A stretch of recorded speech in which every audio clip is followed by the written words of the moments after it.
Axşamınız xeyir, dəyərli media kanalının izləyiciləri. Bu günləri bizim mövzumuz qaraciyər xəstəliklərində olan dəri əlamətləri olacaq. Bu çox geniş mövzudur. Eyni zamanda çox xəstələri narahat edən bir durumdur. Bugünkü qonağımız isə dermatoloq, kosmetoloq Elçin Sadıqov olacaq. Xoş gəldiniz Elçin doktor. Çox sağ olun Mətanət xanım. Dəvətiniz üçün təşəkkür edirəm. İnşallah ki, bugünkü efirimiz çox maraqlı olacaq. Diskusiya, müzakirə şəklində insanları, izləyicilərimizi lazımı qədər, belə deyim, lori dillə də olsa, hər şeyi yaxşı, düzgün başa salmağa çalışacağıq. Bundan əminəm mən də. Çünki mövzu elə bir mövzudur ki, bir tərəfdən qaraciyər xəstəlikləri, mədə, bağırsaq xəstəliklərinə də toxunarıq verilişin gedişatında. Digər tərəfdən dəri problemləri və bu dəri problemləri özü, yəni bəzən heç də hər zaman, yəni qaraciyər və mədə bağırsaqla əlaqəli olmur, amma eyni zamanda eyni əlamətlər həm qaraciyər, mədə bağırsaq xəstəliklərində də yaranır. Biz buna da aydınlıq gətirərik ki, nə zaman şübhələnsinlər ki, bu əlamət varsa, qaraciyər problemi var və yaxud da heç də bu sadaladığım problemlərdən əlaqəli deyil. Mən öz tərəfimdən bu mövzuya bir giriş edim ki, ümumiyyətlə bir pasiyent xəstə yaxınlaşanda hər zaman biz pasiyent daxil olarkən otağa biz onun ümumi görünüşünə, eyni zamanda dərisinə fikir veririk və dəridə olan əlamətlər bizə artıq ilkin olaraq hansı xəstəlikdən şübhələnməyimizə əsas verir və bunun üzərinə biz müəyyən müayinələr istəyirik və sonunda diaqnozumuzu təsdiqləmiş oluruq və yaxud inkar etmiş oluruq. İlkin diaqnoz çox zaman xəstənin ilkin müayinəsi, onun obyektiv baxışı zamanı dəyərləndirilir. Daha çox bu qaraciyər xəstəlikləri bizə müraciət edir qaşınmalarla. Hansı ki, bu zaman dəridə qaşınma izləri olur və xəstədə bir balaca da dərisində sarılıq. Bəzən o sarılıq bir o qədər önə çıxmır.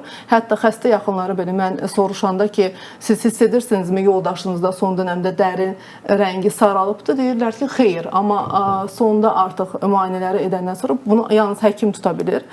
Subikseriklik deyilir. Yəni tam dəri saralmır, cüzi bir sarılıq olur. Bu zaman qanda bilirubinlər və digər xolestaz faktorları laborator olaraq artmış olur və bu əlamətlərə görə də xəstədə qaşınmalar başlayır. Bu zaman bu qaraciyərə bağlı qaşınma olur. Yəni daha çox xolestaz, yəni xolestaz sindromu olan, xolestaz sindromunun üstünlüyü ilə gedən qaraciyər xəstəliklərində qaşınma ön plana çıxır və bəzilərində, əksəriyyətində də subikseriklik və ikseriklik olur. Qaşınma ilə yanaşı dediyim kimi o izlər də biz görə bilirik. Bir də hamilələrdə biz görürük daha çox. Yəni hamiləliyin intrahepatik xolestazında hamiləliyin son aylarına doğru olaraq, yəni qaraciyər pirlənməsinə bağlı olaraq qaraciyər daxilində ödəxarları, demək, ödəxarlarında bilirubin və demək, qamma-glutamin transferaz və qalay fosfatazının miqdarı ümumiyyətlə qanda artmış olur ki, bu da xəstələrdə dediyim bu qaşınmalara gətirib çıxara bilir. Mən sizə sualım nə olacaq doktor? Yəni qaraciyər bulğuları, qaraciyər əlamətləri ilə gedən və eyni zamanda qaşınma ilə özünü göstərən xəstəliklərdən başqa, yəni dəridə sırf dermatoloji problemə bağlı qaşınmalar da olurmu? Yoxsa yəni bəzən səhv olaraq hətta olub dəfələrlə ki, pasiyent müraciət edib müayinələrin sonunda heç bir nə gastroenteroloji, nə gepatoloji bir problem aşkarlamayıb, amma xəstədə sırf qaşınma olub. Bizim bu yaxınlarda bir xəstəmiz də olmuşdu. Sonda ona qoturluq diaqnozu qoydunuz deyəsən. Yəni biraz bu barədə siz danışın, zəhmət olmasa. Düzgün vurğuladınız. Qaraciyər təsirdə bir çox xəstəliklərdə dəri əlamətləri rast gəlinir. Bunlara ən çox təbii ki, kəskin dövrdə yox, qaraciyərin xroniki dövrə keçən dövründə rast gəlinir bu dəri əlamətləri. Hər dəridə olan səpkilər, qızartılar, qaşıntılar, ləkələr qaraciyərlə, öddən, mədə, bağırsaqla əlaqəli bir şey deyil. Təbii ki, qeyd etdiyim kimi, xroniki dövrə keçəndə dəridə bu tip ləkələr əmələ gəlir. Bunlardan ən çox rast gəldiyimiz, məsəl üçün, sarılıq. Bunu deyim, ben az önce qeyd elədiniz. Sarılıqda ilk başda gözdə rəngin saralması, gözün saralması, daha sonra bu sarı rəng dərini bütünlüklə tam olaraq alır. Getdikcə irəli dövrlərdə sarı rəng yavaş-yavaş tündləşir, hətta qəhvəyi rəngə çalır. Daha sonra qaraciyər sirrozunda xəstəyə baxdıqda xəstə sanki qapqaradır. Yəni tündləşmiş bir bozuntul bir rəngi olur, qəhvəyi rəngi alır. Bu tipdə əlamətlər olur. Hepatit xəstələrində Məsələn, hepatit B-də, hepatit C-də şiddətli dərəcədə məsəl üçün qaşıntılar olur. Xəstə gəlir, yaxınlarda bir xəstə olmuşdu, heç bir şikayəti yoxdur, heç bir əlaməti yoxdur. Gəlir, doktor, xəstə qaşınıram, səhərə qədər qaşıntıdan ölürəm. Baxırsan, müayinə edirsən, heç bir qızartı, səpki, qabıqlanma, heç bir şey yoxdur, sadəcə qaşınır. Müəyyən analizlərdən, müəyyən müayinələrdən sonra müəyyən olunur ki, xəstədə hepatit C və ya hepatit B xəstəliyi var. Daha sonra qaraciyər xəstələrinin bəzi növlərində damar mənşəli problemlər olur. Məsələn, dərinin səthi və dərin qatlarında olan kapilyar damarların partlaması. Bu nə ilə biruzə verir? Dəridə həfif qızartılar, biz ona dermatoskopla baxanda orada artıq kapilyar damarları görürük. Belə gözlə baxanda sadə qızartı kimi görünür, amma dermatoskopla böyüdücü şəkildə baxanda o kapilyarları aydın şəkildə görürük. Daha sonra damar xal deyirik bunlara biz, damar xalları. Hörümçək toruna bənzər bir görüntü olur. Elə buna hörümçək toru deyilir tibbdə. Bunlar da, məsəl üçün, sayı 1-dən 5-dən çox olarsa, bu artıq bizə qaraciyərdə olan hər hansı bir problemdən siqnal verir. Bunların da təbii ki, kökündən müalicəsi olmasa da, amma simptomatik olaraq biz onları müalicə edirik. Təbii ki, indi müasir tibbdə lazer aparatları var. Məsələn, bu damar ulduzcuqlarını... Bu damar ulduzcuqlarını bəzi. Biz ancaq kremlə, tabletka ilə düzələn bir şey deyil. Bunların məcbur lazerin, IPL dediyimiz lazer var ki, bir toxunuşla, bir atışla o hörümçək torunun ortasına toxunmaqla bütün hörümçək torunu məhv eləmək mümkündür.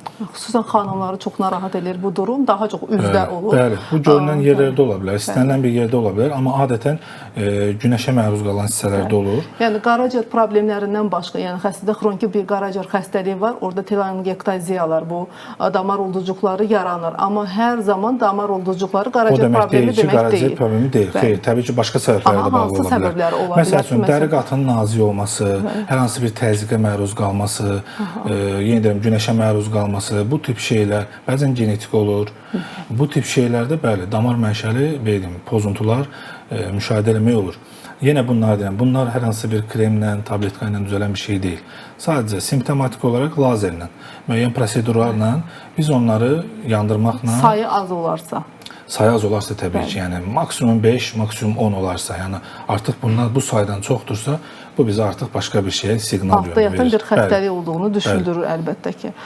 Siz bayaq sarılıqdan demişkən, mən bir də onu mütləq vurğulayım ki, var həqiqi sarılıq, yəni dediyiniz kimi, sırf qaraciyər xəstəliyinə bağlı baş verən sarılıq, hansı ki, burada qanda bilirubinlərin səviyyəsi artmış olur və nəticədə xəstənin sklerası, ağzının selikli qışası, üzü, dərisi, sonda əllərin içi və ayaqların altı, hər yer bütünlükdə saralmış olur və bu sarılıq getdikcə artaraq davam edir dinamikada. Amma bir də var yalancı sarılıq, nəyə görə bunu xüsusən vurğulamaq istəyirəm. Xüsusən rayondan gələn pasientlərdə mən artıq bir 10-a yaxın belə bir pasientim olub, işlədiyim bu müddət ərzində.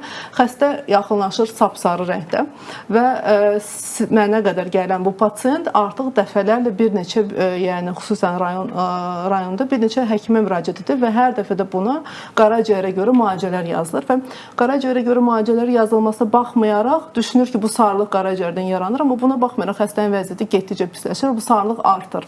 Xəstə ilə aparılan söhbətdən sonra, yəni biraz hər zaman bizdə belədir. Yəni xəstə ilə nə qədər çox söhbət ediriksə, daha çox əlamət, daha çox şübhəli məqam və eləcə də diaqnozumuzun qoyulması üçün daha çox məlumat əldə etmiş oluruq. Bu xəstədə eyni ilə məlum oldu ki, bu xəstə durmadan artıq aylarda boranı soxub.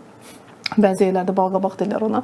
Onu içir və bunu hər gün edir. Və buna hər dəfə dedikcə ki, sən saralırsan, sənin qaraciyərində problem var və bunu daha fasiləsiz edir ki, qaraciyərində problem varsa, bəlkə xeyri olar və bunu fasiləsiz hər gün davam edim. Yəni, xəstənin gözlərinə baxanda bu xəstədə yalancı sarılıq nəyə deyilir? Yəni, gözlərində sklerası sarı deyil, ağız seyirli qışası sarı deyil, ovucuların içi sarı deyil, sadəcə rəngində bir sarılıq var. Bu da nə ilə əlaqəlidir? Bu boranı beta-karotindir. Yəni, beta-karotinin qanda miqdarının artması, bəli, dəriyə təzahürü olaraq, yəni görüntü olaraq bunu verir. Yəni, bu yalancı sarılıqdır. Ona görə sklera çox önəmlidir. Eyni zamanda ağız boşluğuna biz bu xəstələrdə də baxırıq. Bir də onu vurğulamaq istəyirdim. Yəni sağlıq demişkən bəzi bu qaraciyər xəstələrində, xüsusən xroniki qaraciyər xəstələrində ümumiyyətlə qaraciyər bir çox funksiyası var. Eyni zamanda lipid mübadiləsində iştirak edir ki, bu zaman lipid mübadiləsinin pozulması nəticəsində, xolesterin mübadiləsinin pozulması nəticəsində ksantalazmalar yaranır. Bu da xanımları yəni görüntü olaraq, kosmetik olaraq narahat edir və bunlar daha çox gözün içəri səthində başlayır və sonra üst qapaqlarında, əllərdə də görülür. Düzdür, nadir olur, amma əllərdə belə olan pasientlər var. Yəni bunun da mütləq araşdırılması lazımdır. Bu pasientlər amma dermatoloji mən bildiyimə görə yəni bu hallardan azad ola bilirlər. Onları təbii ki, bəli, çox müraciət olur. Onları təbii ki, birinci müəyyən analizlərlə keçirdib, yəni səbəbini tapıb, ona uyğun müalicə metodu seçilir. Yenidən yaranmasın deyə ona uyğun müalicə metodu seçilir. Biz tərəfdən və yaxud da ki, terapevt gastroenteroloq tərəfdən. Görüntü olaraq isə santilazmaları lazer vasitəsilə, bəzən krio ilə, məsələn, azot maye, azotla götürürlər, bəzən koagulyator aparatı ilə götürürlər. Amma son metod olaraq karbon dioksid, yəni karbon CO2 lazeri ilə onları oradan rahatlıqla yandırma olur. Düzdür, biraz təhlükəli zon olduğuna görə biraz ciddi yanaşma tələb eləyir. Biraz məsuliyyətli işdir göz ətrafı olduğu üçün. Çünki orada damarlar, sinirlər, yəni onların hamısının dəqiqliyini bilmək lazımdır. Amma rahatlıqla götürülür. Yara yeri bir həftə 10 günə bir şey qalmır. Tam olaraq, yəni adətən də xanımlarda olur. Yəni indiyə qədər rast gəlməmişəm ki, kişi bir pasiyent o şeydən müraciət eləsin. Yəni kişilər üçün çox az fərq eləyir əslində. Kişilər üçün biraz az fərq eləyir, yəni durub da, yəni qalıb. Amma qadınlarda yox. Qadınlar elə şeyə diqqət elədiyi üçün daha çox müraciət edirlər və bunları rahatlıq şəkildə aradan qaldırmaq mümkündür. Bir də vurğulayaq, dəridə ümumiyyətlə sarılığı dedik. Pigmentasiya, yəni ümumiyyətlə pigment ləkələrin yaranması daha çox müraciət edən pasientlər içərisində doktor üzümdə ləkə düşübdü üzümə, istəyirəm qaraciyərimi yoxladım. Hər pigment ləkəsi qaraciyər xəstəliyinə gətirib, qaraciyər xəstəliyinin nəticəsi ola bilərmi və yaxud da ki, pigment ləkələrinin qaraciyərdən başqa hansı səbəbləri var? Təbii ki, hər bir xəstəliyə qaraciyərə mədəyə bağlamaq olmaz. Hər bir xəstəliyin öz səbəbi var. Bəzən səbəbi məlum olmayan xəstəliklər də var ki, bunları biz sadəcə simptomatik olaraq müalicə edirik. Dediyiniz bu, məsəl üçün, xəstə gəlir, üzümdə ləkə var, alnımda ləkə var, sinəmdə ləkə var. Bunların qaraciyərimi yoxlatdım, ödümü yoxlatdım, qurd dedilər, bağırsağımı belə elədilər, təmizlədilər, xeyir olmadı. Yəni, onda izah edir ki, yəni, bunun əlaqəsi yoxdur. Üzdəki ləkələrin, bəli, günəş ləkəsi ola bilər. İlk növbədə hamiləlikdən sonra hormonal dəyişikliyə, pozğunluğa bağlı ola bilər ləkələr, travmaya bağlı ləkələr ola bilər, post-travmatik ləkələr ola bilər. Məsəl üçün, sızanaqdır, sızanaq sağalıb və onu sıxıb yerində ləkəsi qala bilər. Bu tip şeylər ola bilər. Amma bu o demək deyil ki, üzümdə ləkə var, mənim yəqin ki, qaraciyərim xəstədir və yaxud da ki, ödümdə problem var. Ödümdə problem var, bəli. Ultrasəs müayinəsi tələb edir. Deyirəm, hətta sizin qaraciyərinizdə problem olmuş olsa belə, bunu ultrasəs müayinəsini biz heç bir formada, yəni məlumat əldə edə bilmərik. Çox təəssüf ki, bəzi pasientlər olur ki, hansı ki, demək, dermatoloqun yanında dəfələrlə olmasına baxmayır və dermatoloq onlara dəfələrlə desə də ki, yox, sizin qaraciyərə bağlı deyil bu ləkə, məsəl üçün, günəşdən yaranır və yaxud siz dediyiniz kimi, hamiləlikdən sonra qalan problem, hamiləlik zamanı yaranan bağlıdır. Yenə də onlar rahatlaşmır ki, yox, bu qaraciyərimə bağlıdır. Mənim üzümdə daha öncə ləkə yox idi. Qaraciyərimdə ultrasəs müayinəsi zamanı piylənmə aşkarlanıb, ona görədir. Ona görə xüsusən belə bir sual verdim ki, yəni demək ki, heç də hər zaman deyil. Bunun hardansa qaynaqlandığı da məlum deyil ki, bu hardan qaynaqlanır? Bəli, bu fikir. Yəni, həkimlər məncə belə bir şey deməyi düzgün deyil. Çünki müasir tibbdə bu şeylər qarşılanmır. Bəlkə də Türkiyə çarə şeylərdir, bəlkə də xalq arasında bir deyimdir. Ola bilər o şeylərdən qaynaqlanır ki, insanlar biraz həkimə inanc itir. Dedikcə deyir ki, yox, bu elə yəqin ki, qaraciyərimdir, siz deməli, piylənmə var, ona bağlıdır. İnşallah ki mən biz bir də də onu çalışırıq ki, vurğulayım. düzgün yola yönəldək Yəni xəstələrimizi. zaten verilişimizin bu verilişlərin budur ki, məqsədi odur ki, yönəlsin. məlumatlandırılsın, yəni ictimaiyyət daha çox. Qaraciyər piyələnməsi özü ola bilər doğrudan da ultrasəs müayinəsində də çıxa bilər. Bu ümumiyyətlə qaraciyər piyələnməsi 1-ci dərəcə olsun, 2-ci, 3-cü dərəcə olsun. Yəni burada qaraciyər piyələnməsi var, amma qaraciyərin biokimyəvi analizləri, bu ALAT, ASAT dediyimiz analizlər, bunlar normasındadırsa, bu qaraciyərin funksiya pozulması deyil. Düzdür, qaraciyər piyələnməsi sonda qeyri-alkoqolisiyata hepatit deyilən bir hala gətirir. Qaraciyərin iltihablanmasını gətirib çıxarır ki, bu özü də uzun illər davam edərsə, hətta siroza gətirib çıxara bilər. Hətta sirozun yaranma səbəbləri içərisində 4-cü yerdə durur. Amma yenə də bunun üçün uzun illər keçməlidir və xroniki qaraciyər xəstəlikləri, xüsusən iltihabı ilə gedən xəstəlikləri hardasa bəzi, çox az bir faiz insanlarda ara-sıra pigment ləkələri yarada bilər, amma yenə də bu əsas pigment ləkələrinin əsas səbəbi deyil. Artırıcı faktor ola bilər. Bəli. Təkan verən bir faktor ola bilər. Bir də burada bu yerdə onu vurğulamaq istəyirdim ki, bəzi qaraciyər xəstəliklərində bu çox nadir rast gələn xəstəliklərdir ki, hansı ki mübadilə pozğunluğudur. Hemoxromatoz və Wilson xəstəliyidir ki, populyasiyada ümumiyyətlə çox az rast gəlinir. Bu xəstələrdə ümumi bütünlükdə dərinin rəngi bozumtul, hətta torpaq rəngi kimi ola bilir. Bu xəstələr həmən yəni seçilir, başqalarından seçilir. Rənginə görə hətta biz yenə də deyirəm, xəstədə artıq şübhələnirik ki, nə demək, hansı xəstəliyə işarə ola bilər bu rəng. Yəni digər qaraciyər xəstəliklərindən belə bu sadaladığım bu iki xəstəlik tamamilə fərqlənir. Bir də nəyə toxunmaq istəyirəm? Əslində burada dəri əlamətləri bir çoxdur. Məni narahat edən əlamətlərdən biri də demək, ovucuların içində qırmızı, yəni qızartıların olması, palmar eritema deyirik biz ona, hətta qaraciyər əylə deyirik. Xəstə bu qaraciyər xəstələrində olur. Yenə də deyirəm, xroniki qaraciyər xəstəliyi sirozlu xəstələrdə əlamətlərdən biridir. Yəni əlamətlərdən biridir. Burada yanaşı başqa əlamətlər də olur. Dırnaqda olan dəyişiklik, çomaq barmaq və s. bunlar rast gəlinir. Amma qaraciyərdən asılı olmayan səbəblərdən də əlin içərisində bir qızartı varsa, hər zaman biz qaraciyərdən mi şübhələnək, yoxsa? Yox, təbii ki. Əlin içində olan qızartıların bir çox dəri xəstəliklərində rast gəlir. Yəni demək olar ki, gündəlik gördüyümüz xəstəliklərin 70-80%-də bu rast gəlinən xəstəliklərdən biridir. Məsələn, bu ola bilər ekzema, bu ola bilər dəri içində. Bu ola bilər göbələk xəstəliyi, bu ola bilər kontakt dermatit, yəni allergik reaksiya, bəzi infeksiyon xəstəliklər ola bilər. Məsəl üçün, Coxsackie virusunun törətdiyi əl-ayaq ağız xəstəliyi var ki, sırf əlin içində, ayağın altında və ağız boşluğunda olur. Yəni qızartı şəklində səpkilər, sonra qabıq soyulması, bu tip əlamətlər olur. Yəni bu şeyləri hamısını qaraciyərə bağlamaq düzgün bir şey deyil.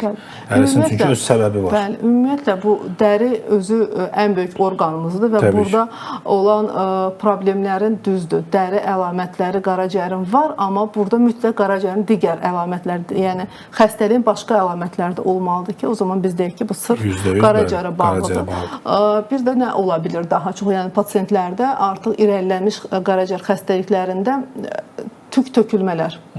Tük tökülmələr bu halda daha çox kişiləri narahat edir. Məsələn ki, saqqal olduğuna görə günün bir günü bir nahiyədə tük çıxmamağa başlayır və yaxud əvvəlkinə baxanda daha zəif çıxmağa başlayır və bu xəstələri başlayır narahat etməyə. Məsələn, biz tərəfdən biz nə zaman şübhələnirik ki, bu qaraciyər xəstəsi ola bilər, tük tökülmə və yaxud tükün zəif çıxmağa başlamasında xəstədə yanaşıb nəyə görə bu baş verir? Bu zaman testosteronların miqdarı aşağı olur. Bəli. Çünki qaraciyər özü, yəni xəstəlikləri sonda gətirib eyni zamanda testosteron miqdarına da təsir edir əlbəttə ki. Demək, burada mütləq yanaşı ginekomasiya olur. Yəni kişi xəstələrdə süd vəzninin böyüməsi baş verir. Eyni zamanda dərinin rəngində qarnın bəzən asitli olur həmin xəstə, yəni qarın önə doğru çıxmış olur. Ona görə biz çox asanlıqla hətta müayinələri aparmadan xəstəni görəndə ginekomasiyası var və dediyim kimi biraz qarnı asitlidir və s. palpasiyada və eyni zamanda tük tökülmədə bəzən xəstə başqa şeydən şikayət etmir, sırf tük tökülməyə görə müraciət edir və nəticədə doğrudan ciddi bir xəstəliyi, məsələn hepatit C-yə bağlı sirrozu, hətta dekompensasiya fazasında gəlib çıxmış, artıq qaraciyərin tükənməsinə doğru gəlib çıxmış fazada bir tük tökülmə şikayətinə yaxınlaşır. Tük tökülmənin qaraciyərdən başqa hansı səbəbləri ola bilər? Yəni bu alopesiya. Alopesiyanın belə deyim, ən çox rast gəldiyimiz alopesiya areata, yəni ocaqlı dazlıq deyirik biz buna. Tük nahiyəsinin ocaq şəklində, yəni bir halqa şəklində tökülməsidir. Bunun 99% səbəbi keçirilən hər hansı bir əsəb, stres, qorxu, həyəcan, depressiv hallar, bu şeylərə bağlı ocaqlı dazlığa rast gəlinir. Nadir hallarda olar ki, tiroid hormonlarına bağlı olsun, məsəl üçün hipotiroiddə bu şeylərə rast gəlinir. Amma ən çox hallarda bu sırf əsəb, stres, dediyim kimi həyəcan, qorxu, bu şeylərə bağlı tökülür. Təbii ki, bunların da müalicəsi var. Müəyyən yerli dərmanlarla, daxilə qərinib olunan dərmanlarla, müəyyən prosedurlarla, məsəl üçün mezoterapiya, PRP, bu şeylərlə tük maksimum 2 ay ərzində yerinə gəlir. Çox sağ olun doktor, ətraflı məlumat verdiyiniz üçün. Bir tamaşaçımızın sualı var. Dürdənə xanım sual vurğulayıb ki, yəni məndə qaraciyər piylənməsi var, mən nə edim? Dürdənə xanım, qaraciyər piylənməsi var. İlk növbədə edə biləcəyiniz şey sizin qaraciyərinizin biokimyəvi analizləri, yəni bu fermentativ analizləri, alat, asad, QQT və qələli fosfatazı, bu analizləri ən azı yoxlamanız gərəkir. Əgər bu analizlərdə problem varsa, artıq qaraciyərin piylənməsinin dərəcəsi, yəni adi piylənmədir, yoxsa artıq steatohepatit dediyimiz bir hal sizdə baş verib, onu müəyyən etmiş oluruq və sonda qaraciyərin piylənməsini aradan qaldırmağın 2 yolu var. Bu pəhriz, yəni az kalorili qidalara keçmək, daha çox karbohidrat ağırlıqlı qidaları azaltmaq və ikinci fiziki aktivlik, yəni hansı ki daha çox enerji sərf edəcəksiniz əvvəlkindən. Yəni balansı bu formada təmin etməlisiniz və əlbəttə ki, əgər piylənmədən əziyyət çəkirsinizsə, bu ilk növbədə piylənmə məsələnizi həll etdikcə qaraciyər piylənməsindən də azad olacaqsınız. Amma bayaq da vurğuladığımız kimi, yəni qaraciyər piylənməsinə barmaqarası baxmaq olmaz, çünki onun da sonu yəni gətirib, yəni uzun illər sonra olsa belə qaraciyər fibrozu və sirrozudur. Doktor, davam edək. Bir də bayaq qeyd elədiniz, demək göbələk mənşəli ola bilir. Qaraciyər xəstəliklərin özündə nəinki əlin içində bu uzun müddət ki, qaraciyər xəstələri, bəzən hətta autoimmün xəstələr, autoimmün hepatitli xəstələr, onlar müalicələrində hormonal terapiyaya gedir. Yəni immunodepressiv digər qrup hormonal preparatlarla yanaşı dərmanlar təyin edilir. Onların özündə də, yəni nəinki əlin içində, bütün bədəndə göbələk mənşəli dəri əlamətləri inkişaf etmiş olur.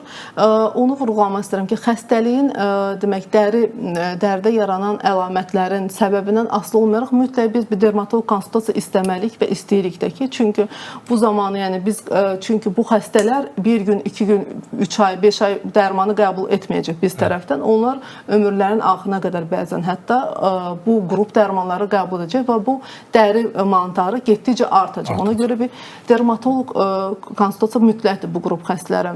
Siz də rastlaşırsınızmı belə xəstələrlə? Bəli, çox rast gəlinir. Çünki bu göbələk bakteriyaları bizim dərimizdə bizlə bərabər yaşayır. Yəni bunu oradan yox eləmək mümkün deyil. Müəyyən bir şərait olanda, immunitet aşağı düşəndə, müəyyən bir təmas olanda hər hansı bir xəstə ilə bağlı, onda bu xəstəlik baş qaldırır. Düz qeyd etdiniz. Yəni hormonal dərmanların təsirindən göbələk artışı normaldır. Çünki beynimdə elə bir ki, alova benzin tökürsən, alovlanır. Bunun da təbii ki, müalicəsi var. Yəni sizin müalicələrlə yanaşı biz də göbələk əleyhinə tabletkalar, kremlər, losyonlar, bu kimi müəyyən şampunlar, bunlarla xəstəliyi vəziyyətdən çıxardırıq. Çox sağ olun doktor. Demək, dəri bulqularından biri, qaraciyər xəstəliklərində dəri əlamətlərindən də biri dəridə göyərmələrdir. Yəni xəstə nə ilə şikayət, hansı şikayətlə gəlir? Heç bir qaraciyər xəstəsi, çox təsadüf olar ki, qaraciyər xəstəsi birbaşa qaraciyərin, düzdür, qaraciyər ağrıyan orqan deyil, qaraciyərin özünün spesifik şikayətləri ilə gəlsin, yəni və yaxud gəlsin ümumi müayinəyə. Bu çox nadir hallarda rast gəlir. Adətən heç qaraciyərdən şübhələnmədən xəstələr müraciət edir. Bunlardan da biri göyərmələrdir. Hansı ki, xəstə müraciət edərkən vurğulayır ki, doktor, mən hara dəydim, əvvəl belə dəydim, indi hara dəydim. Bir neçə yerdə, hətta bir nahiyədə bir neçə bu göyərmələr müşahidə olunur. Bunun da yenə də səbəbi demək qaraciyər laxtalanmada iştirak edən, qan yaranmada iştirak edən əsas orqanlardandır və laxtalanma faktorları sırf qaraciyərdə yarandığına görə qaraciyər funksiyasını itirdikcə, xəstəlik irəlilədikcə bu əlbəttə ki, birbaşa laxtalanma funksiyasına təsir edir və bu xəstələrdə demək trombotsitlərin miqdarı get-gedə aşağı düşür və eyni zamanda təzə-təzə bəlkə xırda bir nahiyələrdə az bir sahəni əhatə edən göyərmələr görürdüsə, bir müddətdən sonra hədsiz çox böyük bir sahəni hətta əhatə edən göyərmələr görə bilirlər. Bu göyərmələrin qaraciyərdən başqa bir səbəbləri varmı? Bəzən o göyərmələrə oxşayan dəri xalları var. Bəli, o xallardır. Məsələn, ona Monqol xalı deyirlər, Moğol xalı da deyirlər. O, sırf, məsəl üçün, ilk baxışdan elə bilirsən ki, dəri harasa dəyib, göyərib, amma müəyyən bir dermatoskopik müayinədən sonra aşkar olunur ki, bu xaldır.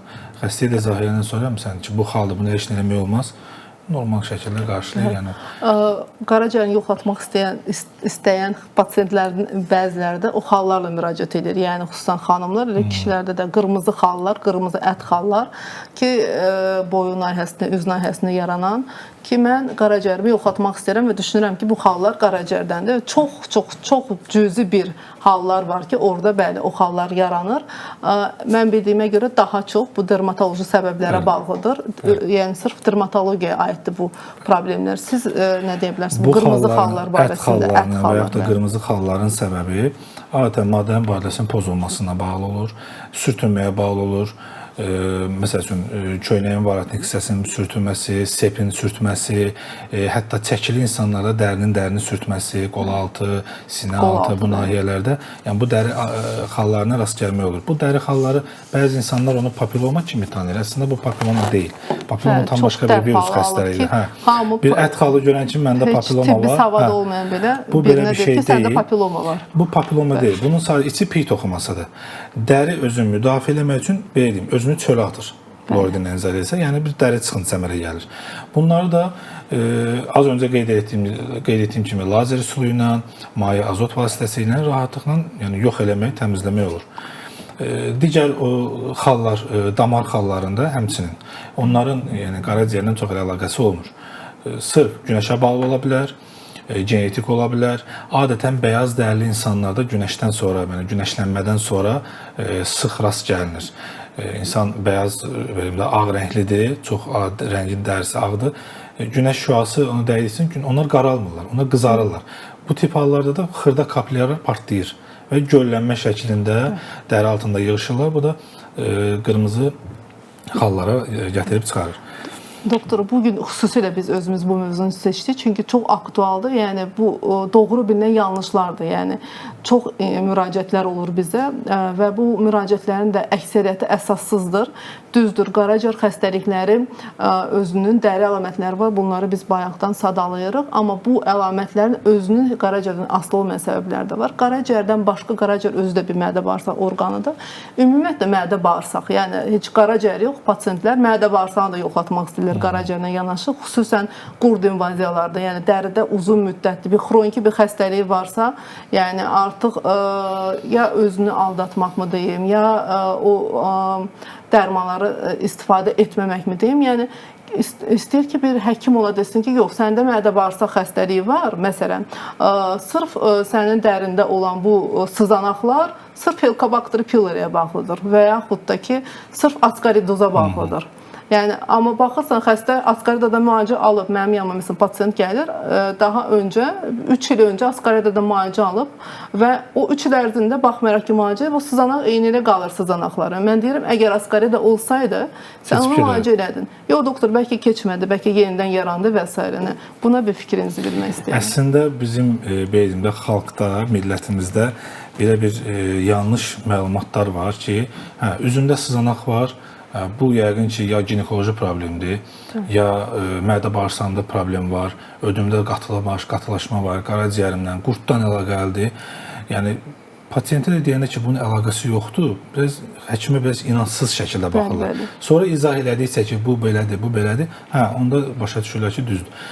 Bunların hərəsinin tamamilə özlərinin risk səbəbləri var. Məsələn, sızanağın səbəbi sırf dəri səthinin yağlı olmasıdır. Şiddətli dərəcədə yağlanır. Propionibakterium akne bakteriyaları bu yağları sızanağa çevrilir, iltihaba çevrilir və sızanaqlar yaranır. Xəstə də onları sıxır, dağıdır, əli ilə qurtdalayır. Bununla da bunlar çoxalır, yayılır, ləkəsi qalır, izləri qalır, hətta gələcəkdə çopur şəklində deşik-deşik dəridə çopurlar qalır. Daha sonra, məsəl üçün, bəyaz ləkələr olur dəri səthində, ağ ləkələr olur. Bunlar deyilər ki, qurtdandır. Yox, bunun qurtla heç bir əlaqəsi yoxdur. Ümumiyyətlə, qurt xəstəliklərində dəridə heç bir əlamət olmur. Sadəcə ola bilir ki, bəzən hədsiz çox kaloriyalar şəklində intoksikasiya olaraq, yəni onu sanki provokasiya edir, artıra bilər. Artıran faktor kimi ola bilər. Artıran bir faktor kimi ola bilər. Amma yaratmır. Yaratmır. Bədəndə olan ağ ləkələrin, məsəl üçün, baxanda iç ağlımıza gələn vitilik ola bilər, ala xəstəliyi, müəyyən bir göbələk xəstəliyi ola bilər, dəri xəstəliyi ola bilər, dəmirov xəstəliyi ola bilər. Yəni bunların qurtla heç bir əlaqəsi yoxdur. Həmçinin qara ləkələr, mən tünd ləkələr deyim də, belə deyim, bayaq danışdıq melazmalar, yəni bu ləkələrin də bəzən qaraciyərə bağlayırlar, ödə bağlayırlar, ödündə qatılaşma var, üzündə qara ləkələr yaranıb, qurdum var, buna bağlı xeyr. Bunların da hərəsinin özünə uyğun səbəbləri, təbii ki, müalicə metodları var. Bəs sırf mədə bağırsaqda hansı əlamətləri olur? Onu istəyərdim, bir kiçik slaydımız var, onunla izah edeyim. Yəni, burada şəkillər şəklində slaydımızın boşluqlar, onlara bir baxarıq. Bəli, ümumiyyətlə mədə-bağırsaq xəstəliklərində də özlərində də dəri əlamətləri olur. Xüsusən bu demək bağırsağın iltihabi xəstəlikləridir, Krondur, xoralı kolitdir. Bunlarda xüsusən, yəni bunlar özlərində autoimmun xəstəliklər olduğuna görə. Bəli, gastroenteroloji, yəni mədə-bağırsaq xəstəliklərində dəri əlamətlərindən danışaq. İlk xəstəliyimiz eritemonodozum dediyimiz dəridə bu tip dərialtı yağ toxumasının iltihabıdır. Tipik olaraq ayaqların ön orta hissəsində rast gəlinir. Ölçüsü 1-10 cm-ə qədər olur, çox böyük olmur. Üzəri qızartılı, parlaq və ağrılı düyünlər şəklində rast gəlinir. Həmçinin qollarda, üzdə, qalçada, boyunda rast gəlinə bilər və xəstələrin 50% yaxınında bu səbəb bilinmir ki, niyə görə bu xəstəlik var. Bu da görüntümüz ətraflarda, asılı olaraq qollarda, ayaqlarda, düyünlü şəklində, bərk, sanki nəsə dişləyib. Bəli, bəzən, məsəl üçün, həşərat dişləməsinə çox oxşuyur. Amma çox sərt olur. Yəni, toxunduqda, yəni, bilimdə daş kimi bir görüntüm olur. Bəzi mədə-bağırsaq bakteriyalarının əmələ gətirdiyi infeksion kolitlərdə də belə bu xəstəliklər rast gəlinir. Diaqnoz rahatlıqla qoyulur. Yəni, nadir hallarda olar ki, biopsiyaya ehtiyac olar. Müalicəsi ilk olaraq altda yatan səbəb tapılmalıdır. Yəni, ilk beyində təkan verən səbəb aradan qaldırılmalıdır. Yataq istirahəti, biraz ayaqlar uzanılmış vəziyyətdə istirahət edilməlidir. Drenaj funksiya yaxşılaşması üçün. Steroid ehtiyac olarsa, ya krem şəklində, ya tabletka şəklində. Bir də natrium xlorla islatma, yəni bu adi duzlu su da ola bilər ev şəraitində. İkinci bir xəstəliyimiz pioderma gangrenozum. Bu xəstəlik ilk başlanğıcda püstül və nodül, yəni sızanaq kimi başlayır, folikulită çox oxşuyur, sürətli bir şəkildə bu vəziyyətə gəlib çıxır. Kənarları, belə deyim, haşiyəsi, sərhədli, kəskin kənarları olur, çəhrayı rəngdə olur, dəridən qabarıq şəklində olur və ağrılı şəkildə olur. Uzun müddət olmalıdır. Uzun müddət, yəni Sonra ülserativ kolitli xəstələrin 5%-də, kron xəstəliklərinin 1%-də rast gəlinir. Xəstələrin 50%-də iltihab bağırsaq olduğuna görə bunlara kolonoskopiya məsləhət görülür ki, yəni bir müayinədən keçsinlər. Bu da digər bir şəkildir, görüntüdür. Müalicəsi yenə adda yatan xəstəlik müalicə olunmalıdır. Yerli olaraq yara işlənməlidir. Yerli və ya sistemik steroid preparatlarından ən sonda infeksilmab və takronomisindən istifadə olunur ki, bunlar da ən son ehtiyac olarsa. Henoch-Schönlein purpurası. Bu damar mənşəli bir xəstəlikdir. Bu purpurada artroz, qarın ağrısı, böyrək xəstəliklərində xarakterize olunan bir vaskulitdir. Tipik olaraq qalçalarda və ayaqlarda ortaya çıxır. Yəni qollarda nadir hallarda rast gəlinir, qarın nahiyəsində nadir hallarda rast gəlinir. Qarın ağrısı və mədə bağırsaq qanaması gastroenteroloji simptomlarının ən öndə gələndir. Akandozis nigricans. Bu da digər bir xəstəliyimizdir, hansı ki mədə bağırsaqla əlaqələndirilir. Heç bir problem yaratmaz. Sadəcə xəstəni görüntü baxımından narahat edir. Ən çox boyun, qol altı, sinə altı, qasıq hissəsində rast gəlinir. Dərinin qalın olduğu yerlərdə hiperpigmentasiya şəklində özünü büruzə verir. 40 yaş üzəri xəstələrdə məsəl üçün daha çox rast gəlinir. Obez, hipotiroid, hipertiroid, diabet, Cushing bu xəstəliklərlə yanaşı bunlar rast gəlinə bilər. Bu da daha başqa bir görüntülərdir. Mədə bağırsaq xərçəklərində belə paraneoplastik sindrom olaraq ortaya çıxa bilər. Lezyonun görüntüsü, yəni görüntü bizə başqa bir xəstəliyə yönəlməyə imkan verməz. Çünki rahatlıqla diaqnozu qoyulan bir xəstəlikdir. Spesifik görüntüsü var. Nadir hallarda olar ki, biopsiya ehtiyacı olar. Səbəb aradan qalxdığında xəstəlik adətən öz-özünə sağalıb keçib gedir. Ən sonda Lichen planus, yəni qırmızı yastı dəmrov. Biz görürük. Bəli, qırmızı yastı dəmrov. Ağzın seyirli qişasında və dəridə təsir edən xroniki bir iltihabi dəri xəstəliyidir. Əlin biləklərin iç səthində, topuqda, hətta bədənin digər yerlərində belə özünü bu şəkildə, yəni tünd çəhrayı rəngdə, qabarıq şəkildə, papul şəkildə, üzəri qabıqlanmış formada təzahür edir. Yeniyetmələrdə daha çox rast gəlinir, qadınlarda daha sıx rast gəlinir. Hətta hepatit C və sirrozlu xəstələrdə də buna çox tezliklə rast gəlinir. Bu qədər. Çox sağ olun doktor, ətraflı məlumatınız üçün. Çox slaydlarınız da gözəl oldu, yəni göz önündə hər şey göründü. Ümumilikdə son olaraq bu dəri bulğuları olan, dəri əlamətləri olan, bəzən onu ciddiyə almayan xəstələrimizə ümumiyyətlə dermatoloji sağlamlıq cəhətdən nə deyə bilərsiniz? Tövsiyəniz nədir? Onu demək istəyərəm ki, pasiyentlərimiz heç vaxt yanlış bir yönə yönəlməsinlər. Yəni kimisə dediyinə, qonşuda filankəs filan şey dedi, aptekdə filankəs filan şey dedi. Məsəl üçün bir dostuma bu dərmanı yazmışlar, onda da məndəkindən idi, ona yaxşı təsir elədi, mən də götürdüm, təsir elədim. Amma halbuki oxşar xəstəlik ola bilər, amma eyni xəstəlik olmaya bilər. Yəni ona yazılan şey sizə uyğun olmaya bilər. Ona görə vaxtında, düzgün şəkildə doğru həkimə müraciət etməli və biz tərəfdən də üstümüzə düşən məsuliyyətli işi yerinə yetirməkdir. Doktor, çox sağ olun efirimizə qonaq kimi gəldiyiniz üçün. Mən düşünürəm ki, çox məlumat verici bir efir oldu.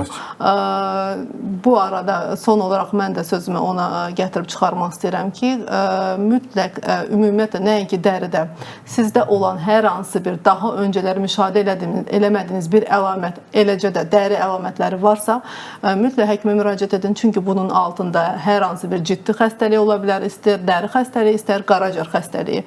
Qaraciyər xəstəliyi olarsa, bunun altında hətta qaraciyərin tükənməsi, yəni sirroz və qaraciyər xərçənginə belə gətirib çıxaran bir əlamətlər ola bilər. Ona görə hər bir əlamət artıq bir xəstəliyin nümunəsidir. Yəni xəstəliyin öndə gələn bir demək göstəricisidir. Medical Media'nın efirində həftə içi hər gün gastroenteroloq qəbulunu da izləməyi unutmayın.